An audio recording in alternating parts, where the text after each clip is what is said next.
Okay, this is Swamp Freak playing Witcher 3. Home sweet home.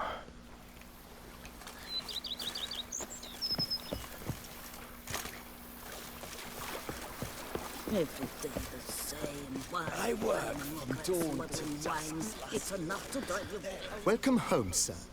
I am Barnabas Basil Fauti. By order of the Duchess, I shall serve you as Major Domo of Corvo Bianco. I previously served with distinction at the Nibli family manor and in Nazaire with Admiral Rompali, who, as you are certain to know, is an extraordinary demanding gentleman. Whoa, Barnabas Basil. One thing you ought to know. I'm not your typical landed gentleman. Truth be told, this is the first real property I've ever owned. Oh, in that case, you must leave it all to me. I shall organize, see to everything, and whip the house into order. I dare say this place will soon be the most prosperous vineyard around. Great. Can already see I'm in good hands.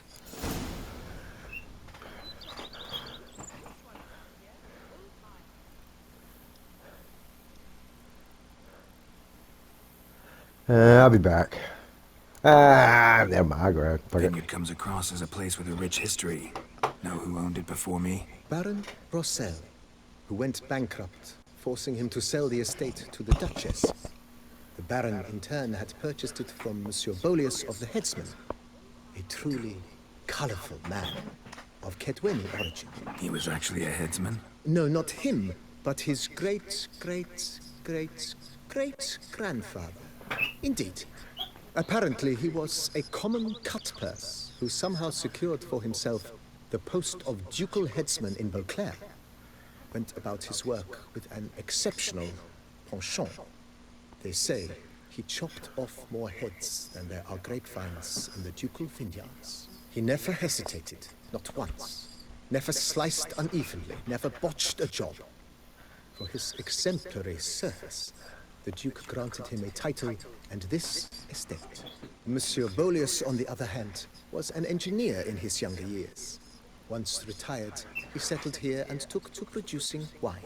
Sadly, misfortune struck and he lost his sense first of smell, then of taste. Additionally, he could not drink alcohol. His medic forbade it. Shame that. He gave up making wine? Not at all. He made even more of it. Began throwing wild balls to which he'd invite friends from far and wide in order to treat them to his wine and delight in the fact that at least someone could enjoy it. It's the sort of man he was, Monsieur Bolius.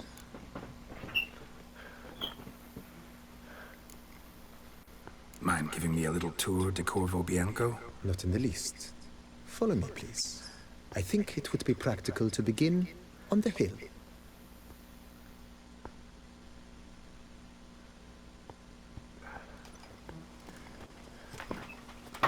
Behold, sir, your estate in all its splendor. Pretty vast. Indeed. And now, sir, allow me to show you a handful of interesting details. Follow me, please. Been a major domo all your life? Yeah, I'm gonna go ahead and invest 18,000. Yeah. Yes, I come from a long line of major domos. My father was a major domo, as was my grandfather before him, as was my great aunt. In fact, she was the one to start the tradition. Great aunt? A hard woman. It is said that already as a child, she knew where she was going and went there. When she arrived in Beauclair, she signed on as a chambermaid at one of the vineyards, then slowly worked her way up to major domo. She dragged the rest of the family up the same path.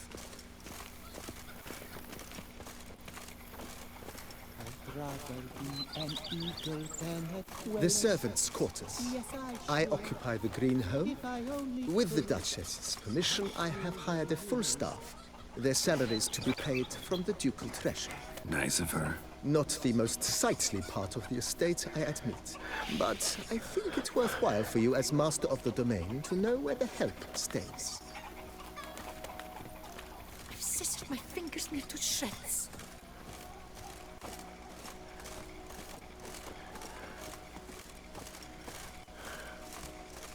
Baron Rossel ordered the vines in this part of the estate uprooted and olive groves planted in their place. They look beautiful, especially come spring. Don't look at all bad now, either.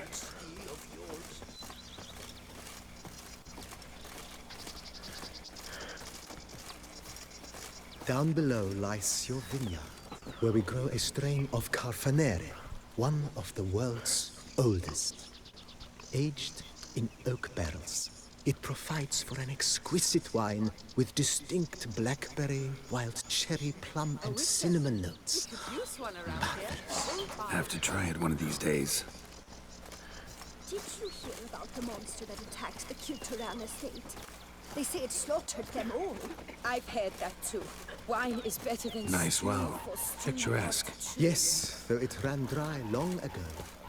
During the raucous feasts Master Bolius held, he would order it filled with wine. There's a tale about a guest attending a Bolius ball for the first time and thus unaware of the custom. He had suffered great heartbreak and had decided to end his life by jumping into the well. The festivities were coming to a close, and the well was nearly empty when the suicidal guest finally jumped. Instead of killing himself, he merely broke his legs. To numb the pain, he drank the wine. Drank himself to death? Not at all. When found the next day, he had concluded he'd witnessed twin miracles. The water had been changed into wine, and he had survived. He retired to a monastery in the Dragon Mountains and began preaching the wisdoms of Lebioda.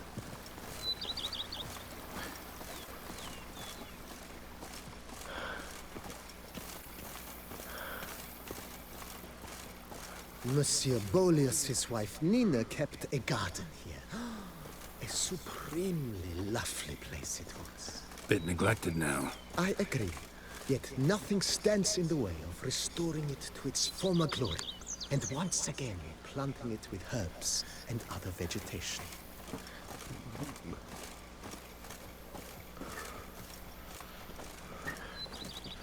It's gonna be an endeavor. Gonna cost some coin. But why not? Madame Nina planted diminutive, delicate flowers and herbs here. One might say their aroma still hangs in the air. You're quite the romantic, Barnabas Basil.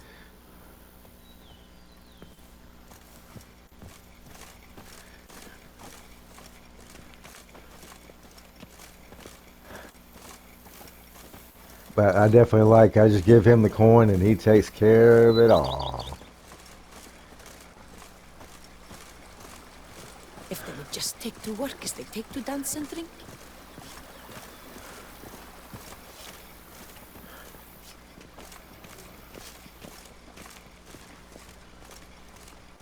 This served as an additional wine cellar in years of plentiful harvests. Bit of work and it'll make a fine stable for Roach.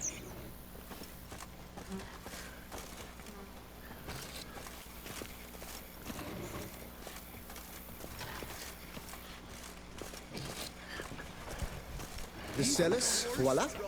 During Monsieur Bolis's time, wine was kept here, but Baron Rossel used it to store olive oil as well. I took the liberty of cleaning up the mess, which... I made while fighting the Bruxa. Thanks, Barnabas Basil. Appreciate it. I love the liberties he takes.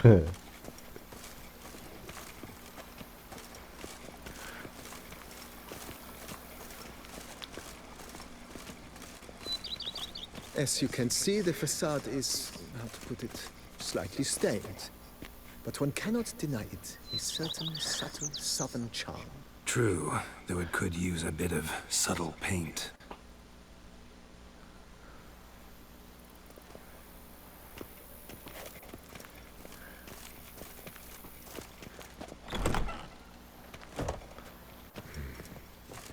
And Yeah. welcome inside. On the left is the master bedroom. On the right, the dining hall and kitchen. Upstairs, you shall find the guest room, currently used for storage. Not a bad idea. At the moment, the house is only minimally furnished. Yet I believe we will, together, devise some innovative arrangements. A few paintings, for instance, would breathe new life into the abode immediately. With that, sir, you've seen the full lay of the land. Corvo Bianco is a beautiful estate. One must admit, time has taken its toll. Forgive me for being forward, but if you were to choose to invest a small sum towards its beautification, consider me at your service on the matter. Think I'll take you up on that. Be sure to come and see you if I decide to do any remodeling. I wouldn't call it a small fee. Mentioned the place could stand to be spruced up. Oh, most decidedly, sir. The question is where you would like to begin this rejuvenation.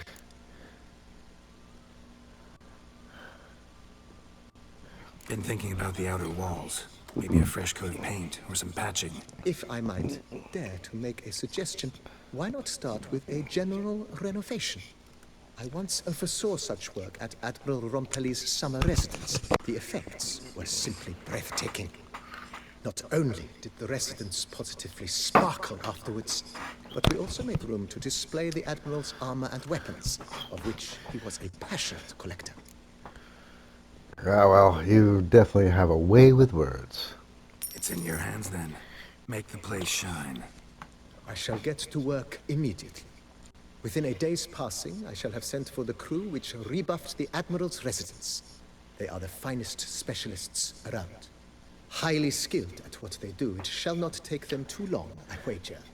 2 days after they begin, your eyes will behold your residence in its refurbished, rejuvenated, beautified state.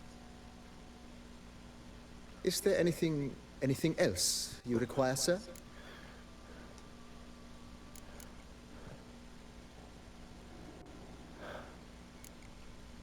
That's all for now, BB. Thanks.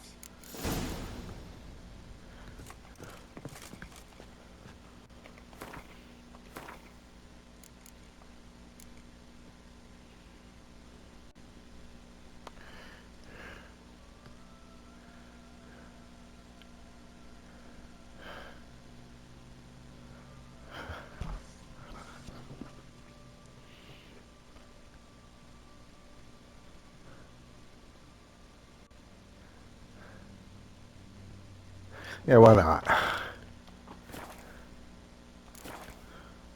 Time to switch gears again.